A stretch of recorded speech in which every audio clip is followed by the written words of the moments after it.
Hello everyone, Team Morotech here, back with a top 10 video of what I believe to be decent rogue contenders for Link format.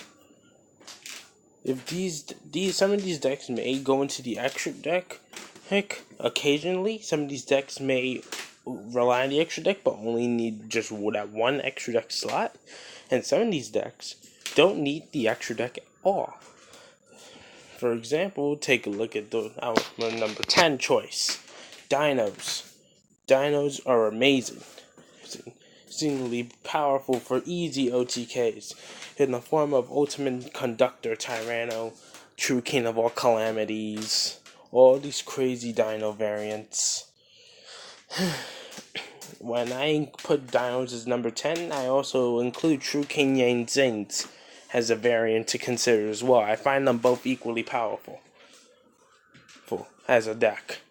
And overall, it's just pretty decent. And as we've already seen proven, you could build a decent competitive Dino budget deck for $100 or less. Probably even less than $100. So, definitely something to consider following the new format. Number 9, Barrier Statue Stun. Any motherfucker that says that Barrier Statue is useless right now because of True Draco really needs to get his brain checked. Because Barrier Statues, from what I've seen and from what I've been able to do, is still a great contender in this format, even though True Draco's still a thing. So basically, here's how it works. You're maining for Zoo and other special summon heavy decks, and you're side decking entirely for True Draco right now. When you side deck, your whole side deck goes to True Draco. Aside from the fact you have to side deck 3 copies of another Barrier Statue. Aside from that, your whole side deck has to get committed to True Draco. But if you're not going against True Draco, the majority of your game should be mad easy, even in Link format. If you built the deck correctly, of course. Now, if you don't build the deck correctly, then there's going to be some consistency issues, I would say. Alright, let's go to number 8. Not Necro Valley Turbo, kind of Necro Valley Turbo, but Gravekeepers as a whole. Necro Valley, new errata text basically says, take your fucking graveyard and burn the damn shit. You can't use it, it's useless, don't think about it, don't try it. It's useless, unless if you're applying monster effects that activate themselves in the graveyard to target things anywhere else aside from the graveyard. Aside from that, just burn your graveyard. It's useless. And the reason that this is useful is because I've seen the OCG meta. I follow the OCG meta for a reason, so I can have an overall reasonable prediction of what our meta is going to look like. It's been like that for the past few years already. And every single deck that's been topping over there is heavy graveyard spam reliant. ABC can't play under Necro Valley. Most Link decks need to be able to use the graveyard over and over and over again in order to end with a very strong turn 1 board, and be able to extra link you so they can pseudo domain lock you for free. But if you have this on the field, their plays are going to be very limited. So it's definitely something to consider. Number 7, all Cosmo variants. Cosmo is just a completely retarded deck when you give it a chance. You give this deck a chance, you will not regret it. First of all, this deck is full of untargetable 3k beaters and 4k beaters. And 2800 beat 6 that also can't be targeted. Since your monsters can't be targeted, the True Draco spells and traps. The True Draco traps can't pop your monsters, and Masterpiece can't pop your monsters, thus Masterpiece has to go to battle. Well, with your monsters, since you can't pop them.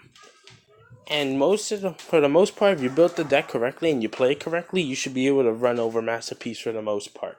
The biggest issue with this is against Zodiacs, where they use Whiptail, which it's a banishing card that doesn't target. That's the only issue with this.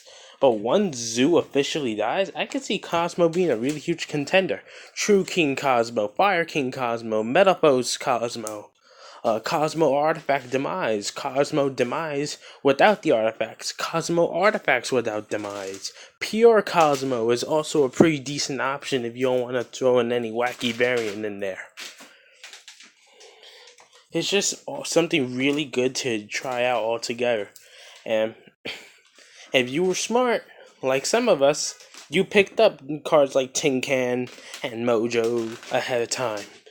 I got my tin cans back when they were like $4 or $5, $6 max, and now you see them online from $11 to $13. Pretty expensive now, but if you're still willing to throw down the money on it today, it's something that you should try out. Alright, time to go to number 6. All artifact variants. Wind Witch Invoked, artifacts, all of those variants. Even my wacky Utopia artifact variant. Perhaps one of the only decks that's gonna keep that shit Utopia deck alive. That I'm going to showcase to you guys eventually. Artifacts as a whole is just a great engine. Of course I'm featuring Mortek here because featuring the channel name. But for the most part, Scythe is the one doing all the work here. Scythe can lock out your opponent for a full turn, and if you can do that, a turn most likely with a deck like Artifacts is all you need. Remember 2014 Hat that got second place at Worlds? Yeah, that deck's gonna come back in the new format because Lynx are extra deck reliant. They can't function without it. And that's leading into our number 5. Monarchs. I love Monarchs. Aside from the fact that this deck can brick. But my lord, when you open correctly with this deck, you can basically win any game if you open correctly with this deck. It's just insane, brother. It's insane. It's wrong what this deck can do. Like, I've seen this shit in action. It's just so powerful. I play Monarchs myself. You put the right cards in your side deck, and you're basically good against True Draco. So now we're going to go on to our number 4. Lightsworns. My favorite deck, Lightsworns. I love this deck so much. I've been playing it ever since it came out back in GX era. I love this deck. I'm so glad Charger Light Brigade's back to 2. The only thing this deck needs to go back to Tier 0 Lightsworns that won Worlds back in the day is Charger Light Brigade going back to 3. That will be insane if that were to happen. JD himself ends games. You summon the JD on the board, more not likely or not, your opponent's gonna have to scoop it out because JD you just pay 1,000 and blow up the field. It's retarded. And then you summon 2 more JDs and you're going for 9,000. It's an old meme being brought back in 2017. Triple JDs. I'll be playing this deck in Link format myself. Hope you guys should give it a shot. Number 3, you should have known this one was going to be on here. I didn't want to put competitive bandwagon decks on here. Or I meant bandwagon meta decks that everybody uses on here, but I figured I'd indulge myself and include Masterpiece Turbo on here.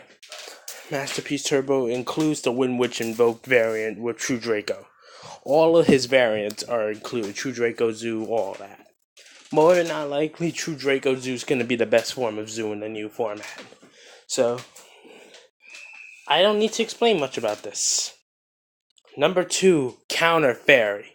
This deck is ridiculous in the new format. Now we have a new Infernity Barrier 2.0 coming out, designed for the new Link format. Now we got that coming out. We have Strike, we have Warning, we have Bribe, we have Solemn Scolding. We have all these really overpowered counter trap cards that we can run today that we didn't have all the way back then. This deck is just so strong today. and is definitely going to be seeing some really potential play in the new Link format. Honorable mentions include Dark Worlds, Mermails, Spirals, Pure Zodiacs, Subterrors, King of the Skull Servants, Psyframes, and Shadows. And leading to our number one is Herald of Perfection. This guy is a beast. You get this guy on the field with Barrier Statue and like five, 6 fairies in the hand. This guy has never done me bad. This guy is overpowered. He is by far the most broken boss monster in all of Yu-Gi-Oh! And it hurts me to say that because JD is my favorite boss monster in all of Yu-Gi-Oh! But I have to admit, Herald is more broken than Judgment Dragon. He's more broken. It's that simple. Check out Team King of Games. His Herald deck profiles are the beast. His Herald deck profiles are the shit. Team King of Games, look them up right now. And now I'm going to go into why Mermails were not on my list. These decks are just better than Mermail. It's that simple. Everything else had a competitive... Barrier statues weren't, or Gravekeepers weren't so good in this new format, I probably would have bunked one of those two out for Mermails to be put into this list, but those two are just better than this right now. Maybe a Mermail gets some competitive dominance over time. They might have a shot, but until then, I just don't see it. Pure Zoo, it's gonna fucking die, so why are you even gonna run it? Shadows have really good matchups against Link-based decks, but if your opponent's not using a Link-based deck and is using a main deck only deck, you're screwed. Psyframes are super powerful, but same thing with Mermails. They're just overshadowed by Barrier Statues in Necro Valley. 60 card variants with King of the Skull Servants are super powerful, yet can be bricky at times when things just don't go your way. So this is Team World Tech signing out. Peace.